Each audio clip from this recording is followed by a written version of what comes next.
मागे उभा आहे. बरोबर पडद्याच्या मागे. त्याच्यानंतर जी उजव्या बाजूला सगळी मोठी मुलं दिसत आहेत, मोठी मुलं, ती यांच्यामध्ये दादा म्हणून होती, तशी दादागिरी पण करायची, पण तरी आवश्यक तेवढी थोडंसं काय म्हणतात त्याला पुढच्या आयुष्याची थोडी झणक एक यावी इतपत ते करत असत.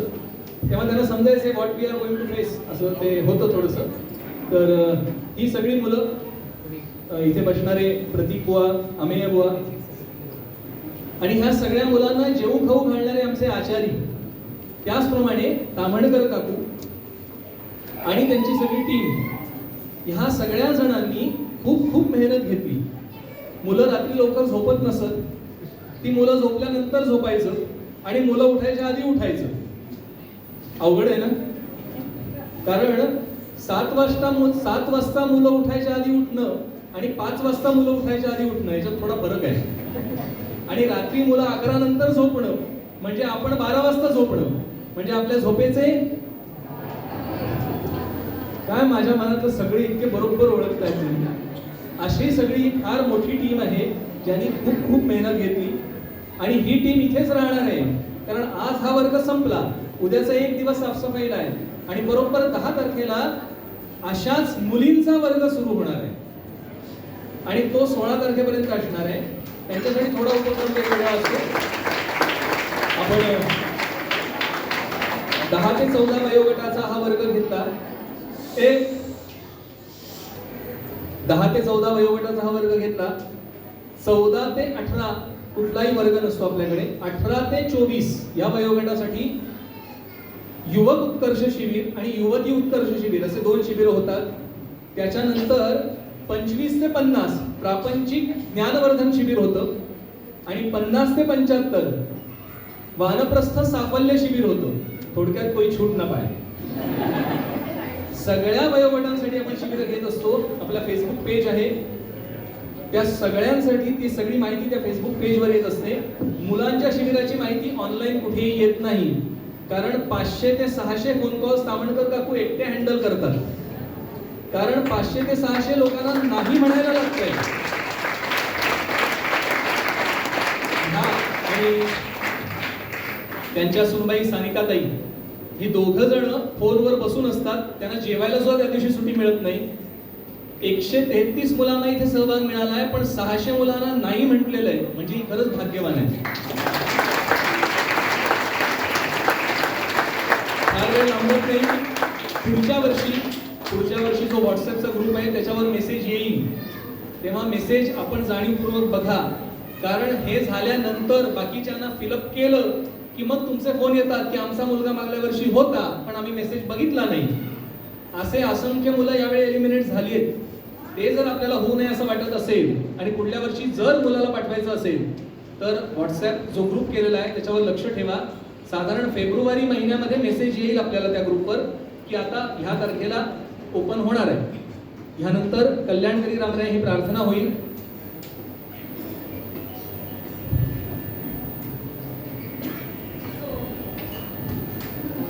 सगळ्यात महत्त्वाचे आभार मानायचे राहिलेले आहेत आणि ते म्हणजे आमचे कार्यवाह योगेश बुवा रामदासी आणि त्यांची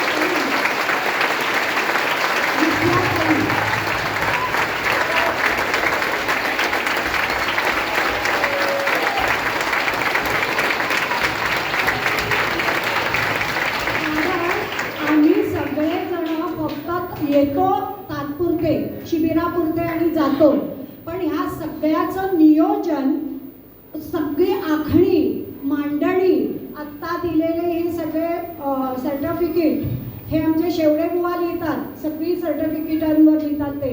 आणि योगेश बुवांची आई विद्याताई आणि आमचे सगळे ऑफिसमधलेही सगळेच्या सगळे Ramdasi, A to Z Ramdasi, आमचे सगळे रामदासी कर्मचारी, अशी असंख्य लोक या 7 दिवसासाठी सतत अगदी रात्रंदिवस झटत असतात. तेव्हा हा इतका सुंदर कार्यक्रम होतो. आणि योगेश बुवांपासून असंच कार्य खूप वर्ष मिळावं अशी मी समाधानावर प्रार्थना करते. आणि योगेश बुवांमुळे आता लक्ष ठेवा, ह्यानंतर कल्याणकारी राही प्रार्थना होईल. प्रार्थना झाल्यानंतर ते जे दोरखंड आहेत की नाही ते वर केले जातील, कारण नंतरचा प्रसंग अवघड असतो. तेव्हा कृपया प्लीज शांतपणे आणि सुसंस्कृतपणे एक एक मुलाचं नाव घेतलं जाईल. 5 किती टेबल लावले? 5 टेबल लावलेली आहेत. पहिल्या टेबलवर क्रमांक 1, दुसऱ्या टेबलवर क्रमांक 2 असे करत 5 मुलं तिथे असतील. आपण सगळ्यांनी क्रमांक ऐकलेत बहुतेक आणि पाठ आहेत. मुलांची नावं घेतली जातील. त्याप्रमाणे एकेकाने उठायचं, पाल्याला घ्यायचं, सरळ मागच्या बाजूने जायचं. कल्याण स्मृती म्हणून जी इमारत आहे जिथे सगळी मुलं असतात तिथून वर मुलगा एकटाच वरती जाईल. त्याची बॅग त्याच्या खोलीतनं घेऊन खाली आला की मग आपला हा कार्यक्रम संपेल. ह्यानंतर इथेच भोजन प्रसाद असणार आहे आपल्याला, तेव्हा सगळ्यांनी लगेच रांगेत उभं राहायचं. जय जय रघुवीर समर्थ.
बॅच क्रमांक, त्या क्रमांकाचेच पालक, मी नाव पण घेईन, त्या पालकांनी एकच पालक